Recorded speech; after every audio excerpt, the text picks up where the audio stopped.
पानी के नीचे सब कुछ एक सपने जैसा लग रहा था, लेकिन अगर ये सपना था तो एक नाइटमेयर था। बेचारा, तुम तो एक बेचारा हो, आयु ने कहा। देखो तुम कितना काँप रहे हो इस वक्त। उसने जोंगकुक के गालों को सॉफ्टली कैरेस किया। ओह, लेकिन घबराओ मत जोंगकुक, मैं अपने फियांसे की प्रीशियस मिस्ट्रेस के साथ कुछ भी नहीं करूँगी। उसने हल्की सी सांस लेते हुए कहा। वो तुमसे बहुत ज़्यादा प्यार करता है, इसलिए मैं तुम्हें चोट नहीं पहुंचा सकता, तुम्हें हर्ट नहीं कर सकती। आयु का हाथ जोंगकुक के गालों से हट गया। फिर उसने जोंगकुक की ठोड़ी को जेंटली कप करके ऊपर उठाया ताकि वो उसकी तरफ देखे। आयु का चेहरा इनोसेंट और काइंड लग रहा था, लेकिन उसकी आंखों में जोंगकुक के लिए गहरी गुस्सा छुपी हुई थी। जोंगकुक, मैं तुमसे उतनी नफरत नहीं करती जितना तुम सोचते हो, आयु ने कहा। सच कहूँ तो मैं तुम्हारी सिचुएशन से सिंपैथिक हूँ। आखिर इसमें तुम्हारी गलती कैसे हो सकता है, कैसे होती शुरू से। आखिर उसने अपना पाँव जोंगकुक के उंगलियों से हटा लिया। बेचारा लड़के ने एक शेखी सांस लेता है और ऊपर देखता है, कन्फ्यूजन और थोड़ी सी प्यार के साथ। माय लेडी, जोंगकुक की आंखें चमकने लगता है।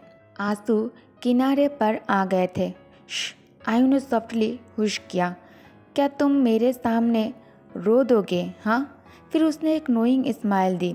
मुझे अफसोस है जोंगकुक, लेकिन तुम्हारे आंसू मेरे फियांसे पर जितना इफेक्ट असर करते हैं ना, मुझ पर उतना नहीं करते। उसकी स्माइल धीरे धीरे चली गई और उसकी आंखों में एक डार्कनेस आ गई जब वो जोंगकुक को ऊपर से नीचे देख रही थी। जोंगकुक को लगा जैसे उसका दिल पकड़ लिया गया हो। सांस लेना मुश्किल हो रहा था उसे, और ठंडी सी फीलिंग उसकी हड्डियों तक पहुंच गया था। उसने हल्की सी गप्स ली। मन ही मन ऊपर वाले से दुआ मांगता है ताकि इस बार उसे बचा ले। मैं तुम्हें एक कहानी सुनाऊंगी, ठीक है जोंगकुक? जोंगकुक की ठुड्डी को छोड़ते हैं, फिर उसके सिर पर हाथ रखकर सॉफ्टली पैट किया, जैसे कोई एक छोटे बच्चे के साथ करता है, बिल्कुल एक अच्छे ट्रेंड कुत्ते की तरह। उसने अपनी कहानी शुरू की। एक बेटी थी जो एक हाई रैंक्ड परिवार से आई थी। उसकी शादी होने वाली थी, लेकिन उससे पहले उसने अपनी नौकरानी से एक रिक्वेस्ट की। उसने कहा कि वो उसके होने वाले पति से मिलकर उसके बारे में एक असाइनमेंट दे। मतलब कैसे इंसान है वो। आखिर एक नोबेल लेडी के लिए शादी से पहले ऐसे काम करना उचित नहीं माना जाता था, और वो अपनी मेट पर पूरा भरोसा करती थी। वो हमेशा अपनी लेडी के प्रति वफादार रही थी, इसलिए उसने एक काम मान लिया था। हमारी सिचुएशन भी कुछ ऐसा ही है, तुम्हें नहीं लगता जोंगकुक? आयु ने चुप बैठी लड़के को देखा और उससे पूछा। सच कहूँ तो मुझे अफेयर से कोई प्रॉब्लम नहीं है, मैं उनके साथ डील करना सीख गई हूँ, इसलिए मैं तुम्हारा शुक्रिया अदा करती हूँ जोंगकुक। जोंगकुक की आंखों में जो हल्का सा उम्मीद का चमक था, वो अब धीरे धीरे बूझने लगा था, जैसे किसी ने उसे फैसला सुना दिए हो। उसके पैरों के नीचे से जैसे जमीन खींच ली गई हो। आयु को लग रहा था कि ये उसके लिए आखिरी चोट हो सकती है, और फिर उसे अपने आसपास की छोटी छोटी परेशानियों का सामना नहीं करना पड़ेगा। मैं मानती हूँ, आयु ने दोबारा कहा। पहले मुझे भी लगता था मेरा फियांसे हमेशा एक ठंडा और सोच समझ कर चलने वाला आदमी है। वो शायद हमारी शादी की रात आने पर भी ज़्यादा घबराए, या फिर अपनी शादी की रात वो पसीना ना बहाए। आयु ने हल्का सा हंसकर कहा। उसने अपना सर जोंगकुक की तरफ झुका कर पूछा, बताना, क्या वह तुम्हारे साथ अच्छा बिहेव करता है? मैं काफ़ी समय से ये जानना चाहती थी। शायद यही एक चीज़ है जिसका मैं शादी में इंतज़ार कर सकती हूँ। जोंगकुक का शरीर हल्का सा काँप रहा था, और जब आयु ने उसका चिन छोड़ दिया तो वो सिर्फ नीचे ज़मीन को ताकता रहा, जैसे चाहता हो कि धरती उसे निकाल ले और वो यहाँ कभी वापस ना आए। चलो, शर्माना मत। कहानी की नौकरानी ने भी अपने मालिक को सब कुछ बड़े ध्यान से बताया था, आयु ने हल्का सा छेड़ते हुए कहा। और मुझे काल रात तुम्हारी आवाज़ भी काल रात मैंने तुम्हारी आवाज़ भी सुनी थी, तो शायद वो तुम्हारे साथ काफ़ी अच्छा है। अचानक आयु का नरम व्यवहार रुक गया। आयु जॉन्गकुक के बालों का एक हिस्सा अपने हाथ में पकड़ा और उसे ऊपर खींच लिया। जॉन्गकुक ने तेज हरकत पर कांप लिया, लेकिन आयु को कोई फर्क नहीं पड़ा। आयु बस मुस्कुरा रही थी। वो जॉन्गकुक के करीब आ गई। उनकी सांसें एक दूसरे से मिल रही थी। आयु ने धीरे से कहा, मुझे बताओ जॉन्गकुक, बताओ तुम्हें कितना अच्छा लगा।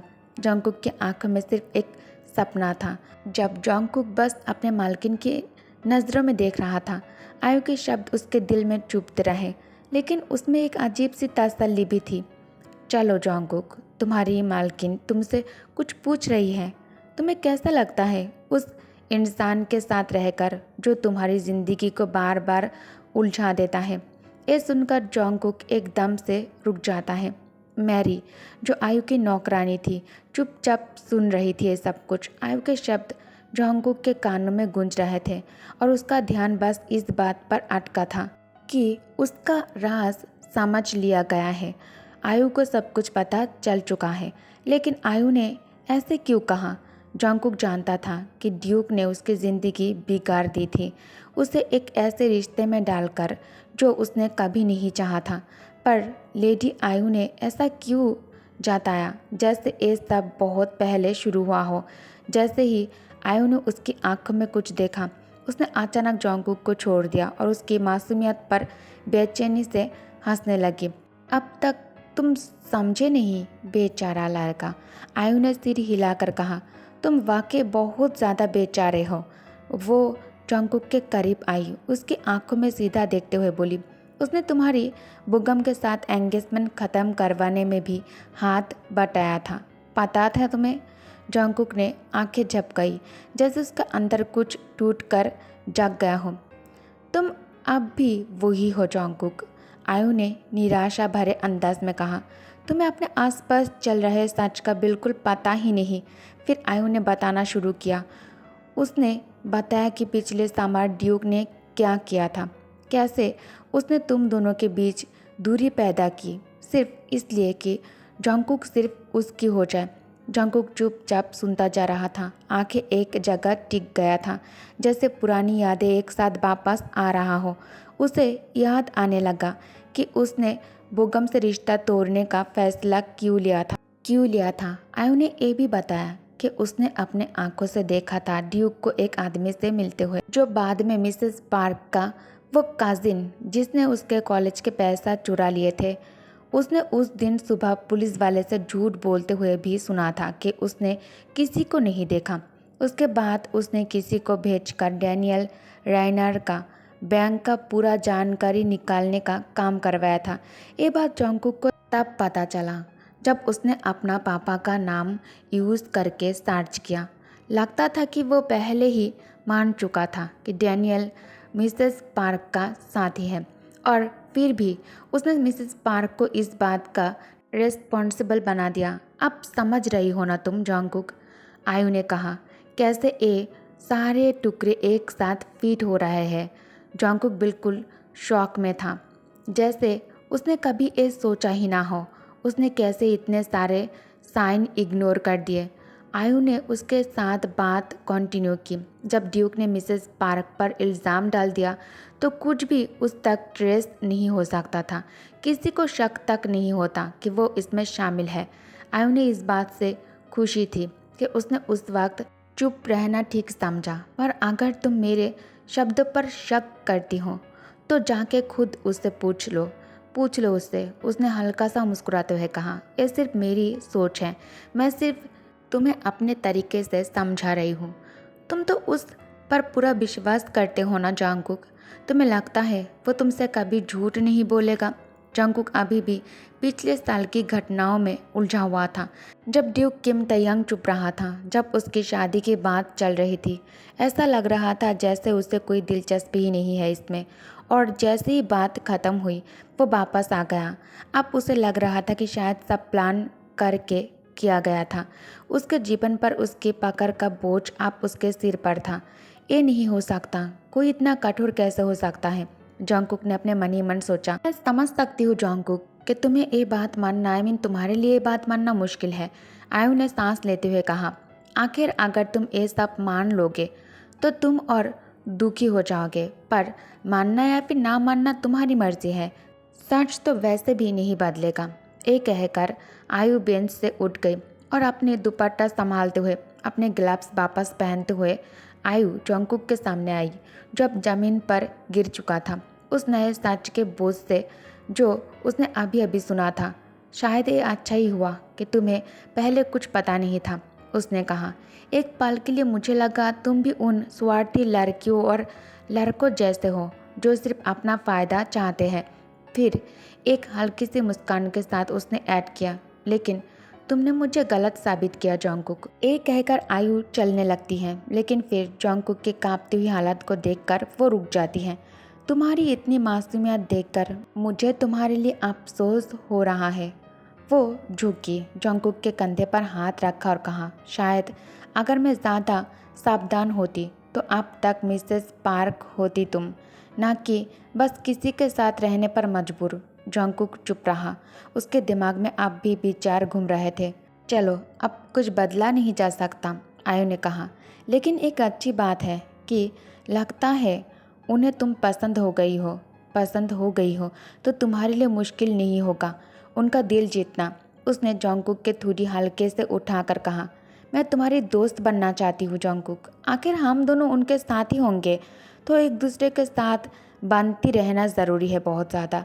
फिर सोचकर आयु ने एक और बात ऐड किया, लेकिन शायद हम दोनों एक ही जगह रहकर कंफर्टेबल फील नहीं करेंगे, तो तुम्हारे लिए अलग जगह ढूंढना बेहतर होगा।